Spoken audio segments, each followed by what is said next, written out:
Here we are on the Croisette, Life is Tough. I'm with Emma Della Fosse and Charlie Wilson, who are the joint ECDs of OgilvyOne in London. So far, what are your impressions of Cannes 2012? From a direct perspective as much as anything. Do you want to talk first, or should we interrupt each other all the way through? I think we should interrupt all the way Okay, through. we'll do that. The first thing I noticed, I think, was, and we had this last year as well, is the mix-up between direct and promo. I think there are so many pieces of work in direct that are promo, and pieces of work in promo that are direct. And I don't know whether that's because the juries are mixed up and people do come from all the different disciplines, or what, I don't know, but I do think I would much prefer it if it was pulled apart and actually we had things that were in direct, stuff that really excelled at direct, and things in promo that were promo, and we really pulled them apart. Problem is, it doesn't do Cannes any harm because it means that everyone enters all the different categories. But that's the first thing that struck me.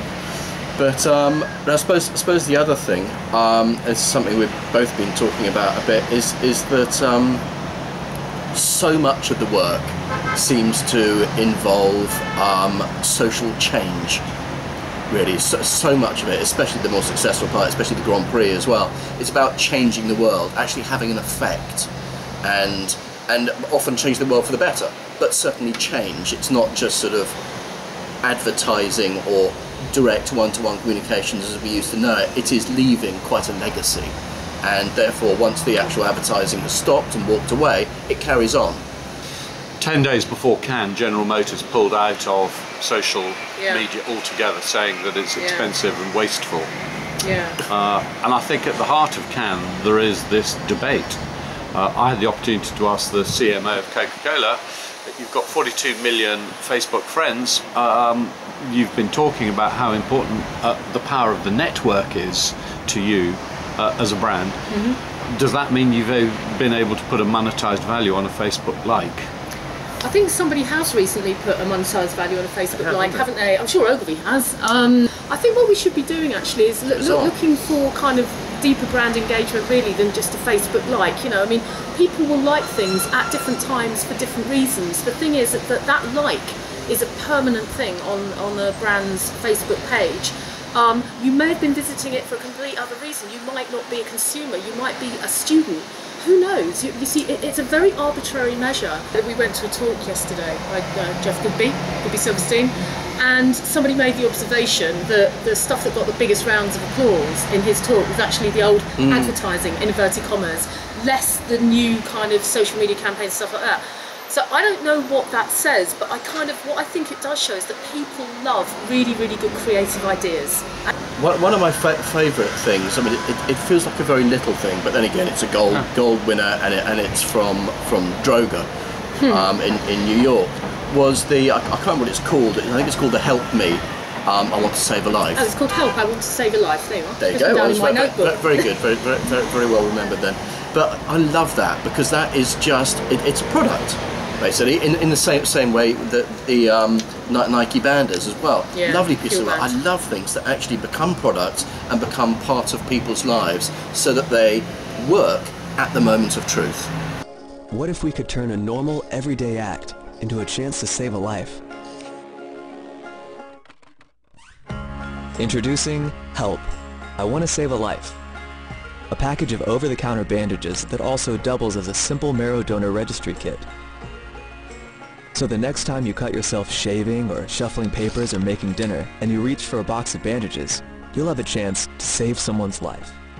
You just put a couple of drops of blood on the swabs, toss it in the prepaid envelope, drop it in the mail, and that's it. You're a potential lifesaver. Given the fact that we've just been listening to the Alain de Botton talk about, you know, the basic human needs for kind of like friends, freedom, reflection, we would add another one to that, which is actually an inner philanthropy. And I think that actually a lot of the campaigns that do well at Cannes do contain this element of kind of like an implicit philanthropy. So just by voting for them, you feel that you've somehow done something really good and philanthropic as well. On the 21st of March, an alternative version of commercials of some of the most important national and international brands, our precious partners on the project, were broadcast on TV. In the alternative versions, an actor from the original version was substituted by an actor with Down syndrome. In the Illy commercial, for example.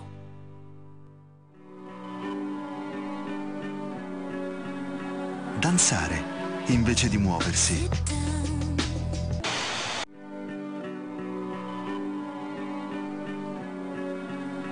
Danzare invece di muoversi. And in the same way, in other TV ads. Averna, Carta C, Toyota, and Pampers.